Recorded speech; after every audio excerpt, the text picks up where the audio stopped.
ይህ ባሮ ቲዩብ ነው። ግፍን፣ በደልን፣ ጭቆናንና ኢፍትሃዊነትን የሚጸየፍ ሁሉ ቻናላችንን ሰብስክራይብ፣ ላይክ እና ሼር በማድረግ የቤተሰባችን አባል ይሁን እያልኩ እነሆ ርዕሰ ጉዳዩን አስቀድማለሁ።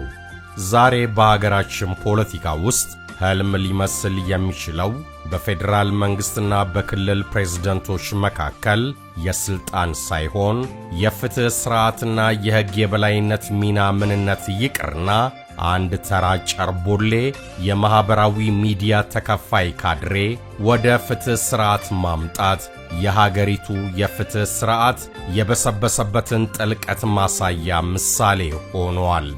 የዛሬው አይነተኛ የትንታኔያችን ማጠንጠኛ ጭብጥ ነው። ጤና ይስጥልኝ እጅጉን የተወደዳችሁና የተከበራችሁ የባሮ ቲዩብ ቤተሰቦችና ተከታታዮቻችን፣ በዛሬው የትንታኔ መርሃ ግብራችን ስዩም ተሾመን ወደ ፍርድ ቤት ማቅረብ ያልቻለው የኢትዮጵያ ፖለቲካ በሚል ኃይለ ቃል ለእናንተ ይመጥናል ብለን ያሰናዳነውን እጅግ ወቅታዊና አነጋጋሪ ጽሑፍ ይዘንላችሁ ቀርበናልና በጥሞና ይከታተሉት። ስዩም ተሾመን ወደ ፍርድ ቤት ማቅረብ ያልቻለው የኢትዮጵያ ፖለቲካ። የፍትህ ስርዓት ለሁሉም ነገር መሰረት ነው። መንግስት ተብሎ ከህዝብ ጋር ሶሻል ኮንትራክት የወሰደ አካል በስልጣኑ ቢወሰልት፣ ማን አለብኝነት ቢነግስ፣ ከሕግ በላይ የመሆን አዝማሚያ ቢፈጠር፣ ስልጣንን ተገን አድርጎ በሀገርና ሕዝብ ሀብት ምዝበራ ቢፈጠር፣ በሀገራዊ ተቋማትና በፓርቲ ፖለቲካ መካከል ኮንፍሊክት ኦፍ ኢንተረስት ቢፈጠር፣ የሀገራዊ ተቋማትና የፓርቲ ፖለቲካ ጎራ መደበላለቅ ቢፈጠር፣ በአንድ አገር ውስጥ የፍትህ ስርዓቱ መሰረት ከሌለው፣ ከወገንተኝነት የጸዳ ኢምፓርሻሊቲውን የጠበቀ የፍትህ ስርዓት ከሌለ፣ ስለ ኢኮኖሚ እድገትና ብልጽግና፣ ስለ ግብርና፣ ስለ ትምህርት፣ ስለ ኢንዱስትሪ ለመወያየትና ለመግባባት የሚያስችለው እነኚህ ሁሉ የሚቆሙበት የፖለቲካው የመሰረት ድንጋይ የተበላሸ ነውና ሌላው ነገር ሁሉ ዋጋ የለውም። ዶክተር ጌዲዮን ጢሞቴዎስ የተባለው ግለሰብ ወደ ኢትዮጵያ የፍትህ ሥራ ሲመጣ የሰውየውን ፕሮፋይል ወደ ኋላ ሄዶ ማየትና መመርመር ወንጀል አልነበረም። የሰውየውን ፕሮፋይል ላየ፣ ስለ የሰው ልጅ ሰብአዊ መብት፣ ስለ ፍትህና ዲሞክራሲ፣ ስለ ሕግና ሕገ መንግሥት በአፍሪካ ስተዲስ ጆርናልና በተለያዩ ቦታዎች የጻፋቸውን ላየ፣ ኤብል ኤንድ ዲፌንደር ኦፍ ሂውማን ራይትስ የተባለውን ስለ ሰውየው የተሰጠውን መወድስ ላየ፣ የሰውየው ወደ ፍትህ ሥርዓት መምጣት በኢትዮጵያ የፍትህ ሥርዓት ውስጥ ስለ ፍትህ መሬት አንቀጥቅጥ ለውጥ ይኖራል ብሎ መጠበቅ ኢንሴን ወርልድ ሕልመኛ ሊያስብል የሚችል ጉዳይ አልነበረም። ሰውየው መጣና ሄደ። ነገር ግን የኢትዮጵያ ፖለቲካና የፍትህ ሥርዓት ውስጥ በሰውየው የከበደ መወድስ ውስጥ የተረፈን ነገር ቢኖር የፍትህ ሥርዓቱን የአገሪቱን ዜጋ በእኩል ዓይንና ያለ አድሎ የሚያገለግልበት ሥርዓት ከመዘርጋት ይልቅ በአስቸኳይ አዋጅ ስም ለሕዝብ ተወካዮች ምክር ቤት አባልነት በሕዝብ ድምፅ የተመረጡ ፖለቲከኞችን እንዴት ማሰር እንደሚቻል የሕግ ትርጓሜ ለአብይ አህመድ በማዘጋጀት የፍትህ ሥርዓቱን የበለጠ ገሎት ሄደ። አሁን የሱም ቦታ የተካችው ዘ ቴክስት ቡክ ኤግዛምፕል ኦፍ ዋት ኒፖቲዝም ሚን ምን ማለት እንደሆነ አስረጂ የማይፈልገውን ጉዳይ በመፈጸም ባለቤቱ ተረክበዋለች።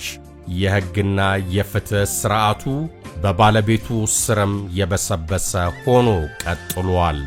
አሁን ባለው የአሜሪካ ፖለቲካ ውስጥ በቅርቡ በፕሬዝደንት ዶናልድ ትራምፕና በሜን ገቨርነር ጃኔት ማይልስ በአንድ የስብሰባ አዳራሽ ውስጥ የተከሰተውን የቃላት ምልልስ ላየ የፍትህ ሥርዓት ምን ያክል በአንድ ሀገር ፖለቲካ ውስጥ የሚጫወተው ሚና መገመት ቀላል ነበር።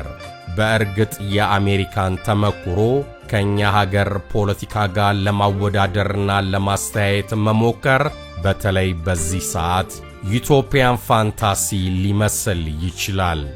ዶናልድ ትራምፕ ትራንስጀንደር የሆኑ ግለሰቦች በሴቶች ስፖርት ውስጥ መወዳደር እንደሌለባቸው ኤክስኪዩቲቭ ኦርደር ይፈርማሉ። ይሄን ትዕዛዝ የማይከተል ስቴት ፌደራል ፈንዲንግ አቋርጣለሁ ብለውም አሳሰቡ።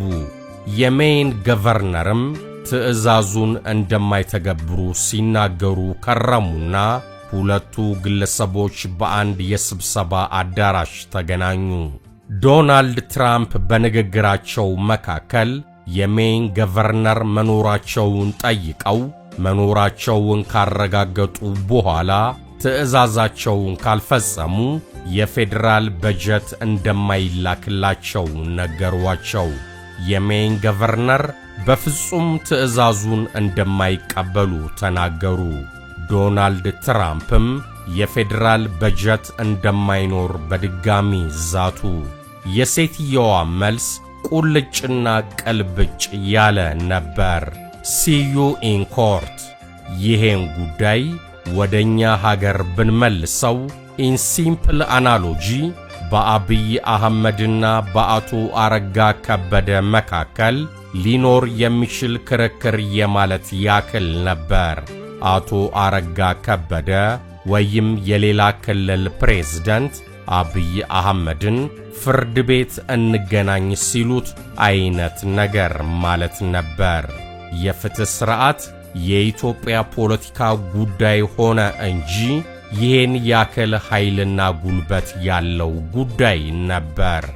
ዛሬ በሀገራችን ፖለቲካ ውስጥ ህልም ሊመስል የሚችለው በፌደራል መንግስትና በክልል ፕሬዝዳንቶች መካከል የስልጣን ሳይሆን የፍትህ ሥርዓትና የሕግ የበላይነት ሚና ምንነት ይቅርና አንድን ተራ ጨርቦሌ የማህበራዊ ሚዲያ ተከፋይ ካድሬ ወደ ፍትህ ሥርዓት ማምጣት የሀገሪቱ የፍትህ ሥርዓት የበሰበሰበትን ጥልቀት ማሳያ ምሳሌ ሆኗል። አንድን ተራ ግለሰብ ወደ ፍትህ ማምጣት ያልቻለ ፖለቲካ ከዚያ ከበድ ሊል የሚችለው በሕዝብ ምርጫ ድምፅ መጭበርበር፣ የገዢው ፓርቲ ማናለብኝነትና ከሕግ በላይ መሆን፣ የሀገርና የሕዝብ ሀብት ምዝበራና መሰል ጉዳዮችንማ እንደኛ ባለ ሀገር ፖለቲካ ውስጥ እንዴት ሊዳኙ ይችላሉ? የፖለቲካ ተንታኙ ሐያሲውና የመብት ተሟጓቹ መሐመድ ሐሰን እንደጻፈው።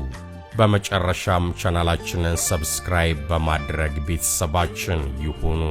በየሰዓቱ የምንለቃቸው መረጃዎችና ጥልቅ ትንታኔዎች በፍጥነት እንዲደርሷችሁ ደግሞ የደውል ምልክቱን ይጫኑ።